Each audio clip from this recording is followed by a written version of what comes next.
Halo guys, sekarang Bank Mandiri punya cetak langsung kartu ATM di gerai ATM jika kartu kita hilang. Jadi teman-teman tidak lagi antri, cukup hafal nomor rekening dan KTP.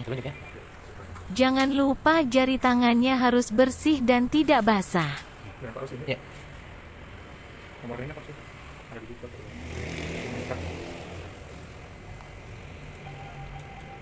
Yang mana kartunya Pak? Yang mana kita sini? Ini. Yang sini, Pak. Iya. Oh, ini anunya jadi adminnya gayanya. Ini.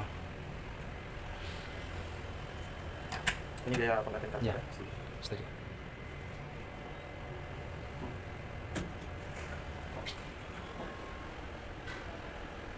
Sebentar proses. Ini bisa diulang pin lamanya 2 kali, bisa buat pin baru 2 kali.